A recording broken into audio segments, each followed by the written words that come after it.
What's good, YouTube? It is your boy Svenny-D coming at you with a lovely video on a lovely Friday. Aside from the weather, it's 37 degrees out. It's gloomy and cloudy and really cold, and it's just not what I was hoping to be experiencing in the beginning of April. But it is Western New York, and if any of you are familiar with this area, we get shit on when it comes to shitty weather. We get some of the least amount of sunlight in the entire world. You know, regardless, it's still a nice place to live when it's not winter for 10 months out of every year. Today's video is going to be about something a little bit different. So I mentioned it briefly in my last video about how I travel internationally for work. When I acquired my new job about 5 years ago, part of the new job was to travel domestically and internationally. Internationally, I've gone to China a total of 5 times and Korea a total of 1 time. This year, I'll be expanding both of those counts. I was actually just in China within the last month. I'll probably be going to South Korea in the next few months, anytime after May, so June or July-ish. But in doing so, you know, I think I have some good advice, some good tips, and just a good perspective on what to expect when you go to China. So the first time that I ever traveled to China, I had only flown 1 time, and that was from Buffalo, New York to Orlando, Florida, I believe, and then back. So I'd flown domestically a total, if you count all the connecting flights, a total of 3 times. The longest flight was 3 hours. So the first thing to prepare yourself for is the long, excruciating flight. And I'm talking like 14 hours long, maybe a little bit longer or a little bit shorter, depending on where you're flying to in China, Korea, Asia, etc. Every time I have flown into China, I've always flown into Shanghai, and when going to Korea, I fly into Seoul, and the city that I go to is called Busan. It's on the southernmost end of the island, whereas Seoul is towards the northern part of South Korea. So that's where I usually fly into. I've always flown Delta, thankfully, and I pray to God that I never have to fly another airlines. I've heard some horror stories, I better clarify that, about flying with certain airlines, but Delta, all except for this last trip that I took, has always been pretty damn amazing. You know, unlike flying 20 years ago, you have in-flight entertainment at each and every seat, so you got this decent-sized TV screen. You can get earbuds and plug them in. You know, it kind of drowns out the sound of people talking, babies crying, all that craziness. They have, like, one cool thing is on Delta, they always have new movies that are not out on Blu-ray yet. Not a lot of them, but maybe like 3 to 5 every time that I fly, so that's kind of cool. Me personally, I'm more of a movie guy and not so much a reader. This last trip that I just took, I got a book and I brought it with me and read, and later in this story you're going to find out that that was one of the best decisions I've ever made in my life, because typically I won't bring any books. I'll just watch movies and try to sleep. Always on the flights, I always get rum and cokes when they come around and like ask you if you want any beverages or anything to eat. I've tried the meals that they serve in flight a few times. Usually they're pretty nasty. Like, I don't want to say they're nasty, but they're just, it's, I guess, what you would expect for airplane food. Like, they'll usually have, like, your main entree is pork, chicken, or pasta, and then you'll usually get, like, rice or vegetables on the side. You'll get, like, an apple or a fruit cup, you know, a beverage of your choice, and a few other small things. They'll give you like cookies or something as well. I usually just pick at the rice a little bit. The pork is the most bearable of the airplane foods that I can deal with, but overall, it's just more or less something to just keep you going for the 14 hours that you're on the flight.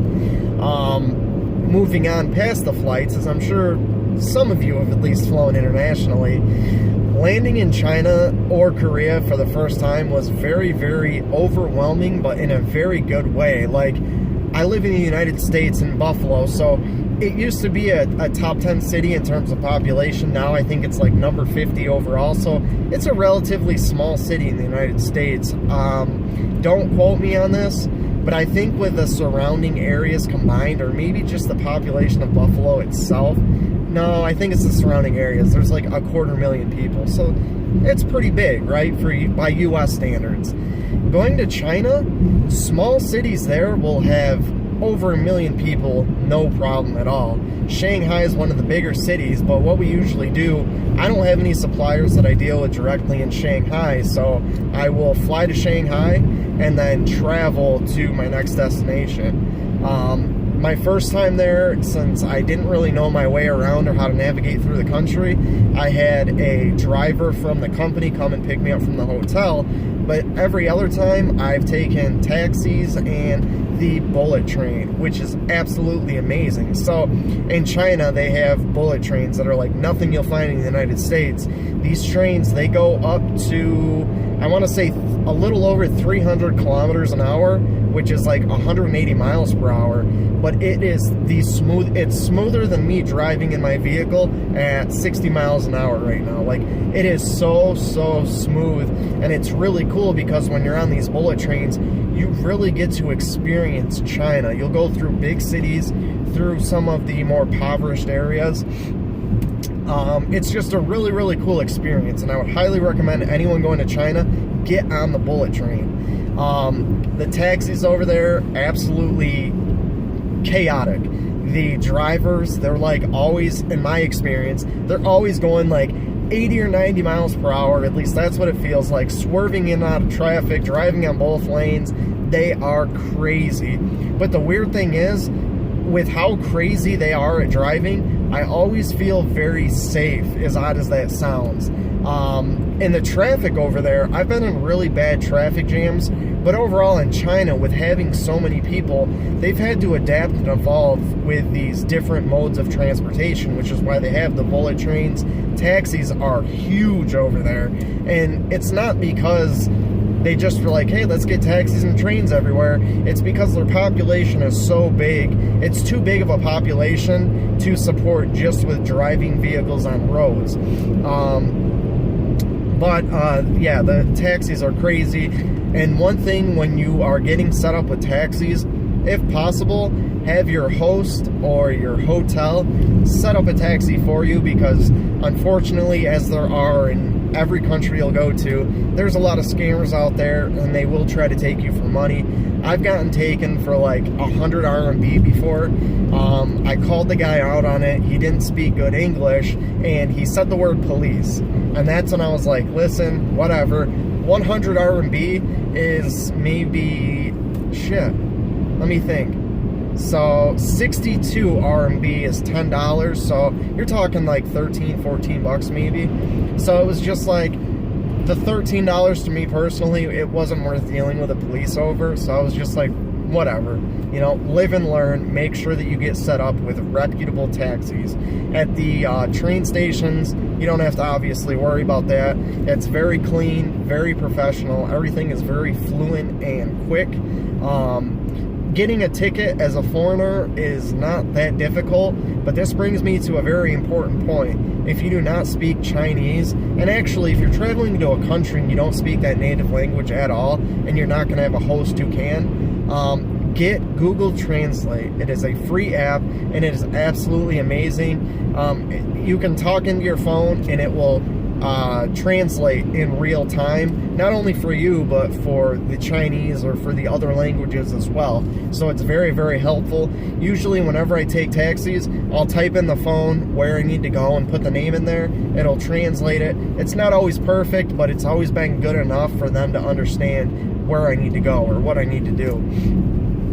Get Google Translate. Another thing I'll tell you about is the food. So the food in China is nothing like American Chinese food at all. Nothing. American Chinese food has beef and pork and chicken, and just the way the rice is prepared is different. Over there, it's as you'd expect. Beef is very, I don't want to say it's uncommon, but aside from Western tourists or visitors, barely any Chinese I've interacted with, they don't eat beef. Pork and chicken, yes. Beef, not so much. So the beef over there isn't all that great. Obviously, the seafood is the most popular thing you can find. So fish, pretty good, but their fish over there is different because they don't do anything with it. Like, they don't fillet it or anything. So like when you're eating the fish, you're spitting out bones, and these bones are like really, really small, tiny, transparent bones. So I know one guy that actually had one stuck in his tooth, and they were so small that he'd never noticed that it was stuck there, and he got a tooth abscess. So be careful when you're eating their fish. Overall though, the taste is similar to the US, but there's just a lot of crazy stuff. Like a lot of the restaurants over there are different than a standard restaurant in the United States, because you'll go there, and most of the restaurants I've been into, they have a shop that you'll go into and pick out your meats, your fish, your vegetables. It's almost like a market set up. You go there, you shop, say I want this, this, and that. They'll go prepare it and then bring it out to you. The meals in China that I've gone to when you're going out to eat are absolutely massive. Like massive 3- and 4-course meals. And it's, for the most part, it's pretty good. I'm not a huge seafood fan. This past time, they had us try snails. Not a big fan. The taste was bearable, but I couldn't get past the texture. We've had sea cucumber, same thing, just really, really not something I enjoyed. But it was a great experience getting to try it. I usually try to stick with like crescent rolls and rice whenever possible. I've always had a good experience eating the pork. The one time that I got really sick in China was after I ate some shrimp. Obviously, when you go to China, another important thing is to stay away from the Chinese water. And it's not that it's dirty water, but when you go to any other continent in the world, the water is going to have different kinds of bacteria and microbes in it that your body's not going to be used to and have antibodies built up to. So always use bottled water for everything. Drinking, brushing your teeth, rinsing your mouth, anything. Stick with bottled water. But their shrimp and stuff, if they don't bring the water to a boil, it's still the Chinese water. I ate shrimp one time that wasn't brought to a boil. It was cooked thoroughly, like it was like shrimp I would have in the US, but the water was never brought to a boil. So I ate the shrimp, and I didn't get like an upset stomach in the context that I was like vomiting or had diarrhea or anything like that, but my stomach was having like gut-wrenching pains. I had a horrible headache. I couldn't see straight. Everything was like shaking, and I was just completely destroyed. But it was really weird too, because it was only for like a day. Then I started kind of feeling better after I got out of my system. But be careful when you eat stuff in that context. Try to make sure that your water's always at a boil, and stay away from drinking the water or eating food that was cooked in the water and not brought to a boil. Usually if you go to like westernized areas, you'll find a lot of popular restaurants like you would in the US. KFC's, pizza, those are the two big ones. You'll find McDonald's quite a bit over there. So, you know, pretty standard stuff. And the fast food, for the most part, the stuff that I've had all tastes the same, except for KFC. The KFC in China is 100 times better than the KFC in the United States. Hands down, no questions asked. Love it way more. And aside from that, I'll talk about the hotels. So if you're staying in a big city, chances are you're going to find a westernized hotel with people that speak English. At least, you know, the people at the front desk and so on. They usually speak pretty good English. The hotels in China are crazy because you can stay at like the equivalent of a 4- or 5-star hotel in China, and it's like $60 or $80 a night. I mean, amazing, gorgeous rooms that are $60 or $80 a night. I don't even know if a 1-star hotel is that cheap in the United States. This last place that I went to, I was in a city called Zhuzhou. It was a few hours north of Shanghai by train, and the hotel I was staying at, it was one of these hotels. It was a 5-star hotel in China. It was very extravagant, very lavish and fancy, and the rooms cost $80 a night. In my room, it had a balcony that overlooked this gorgeous man-made lake, and in the back of the lake were huge, massive mountain ranges everywhere I could see. $80 a night. So aside from the airfare, stuff over there is very, very cheap, figuratively speaking.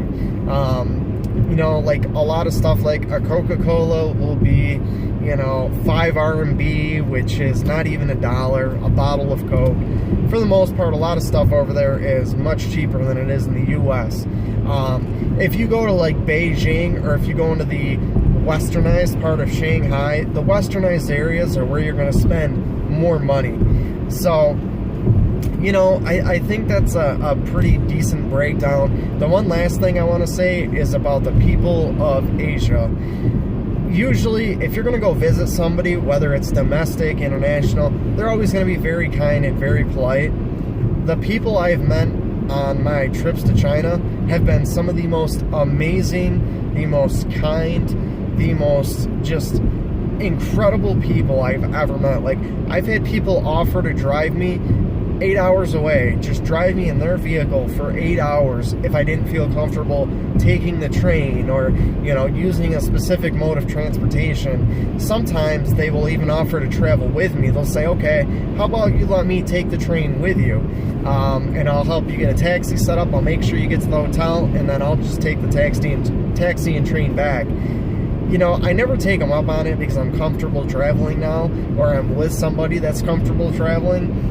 But the stuff that these people over there will do for us, it really hits home, and it makes you appreciate their people and their culture. They are absolutely amazing. The Asian culture is like nothing else I've ever experienced in my life, and it is so much different than US culture.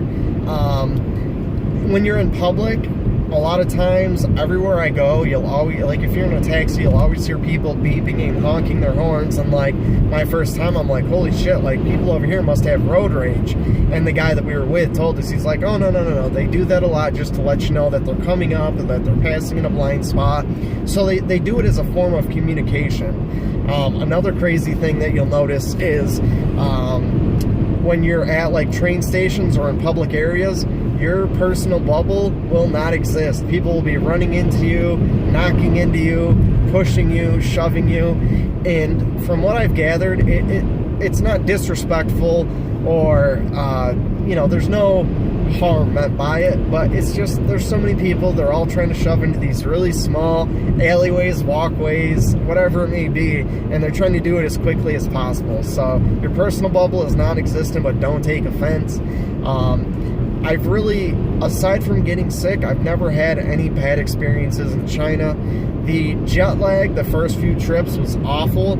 Going over there and getting used to their time wasn't too bad, but it's always coming back home and it would hit me, and it'd take me like 2 or 3 days to recover. Now it's more or less just one day and I'm good to go. Now, before I wrap this up, on the last trip that I just took within the last month, the flight that I was on, it was a Delta flight, and this was from Shanghai to Detroit.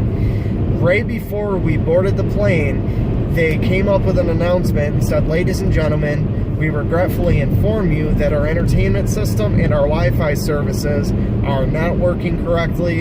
Everything with the plane is fine, but you will not have any in-flight entertainment, which means a 14-hour flight with no movies, no music, no TV, no nothing. You're sitting there in a seat, just as I am now, for 14 hours, looking at the back of another seat.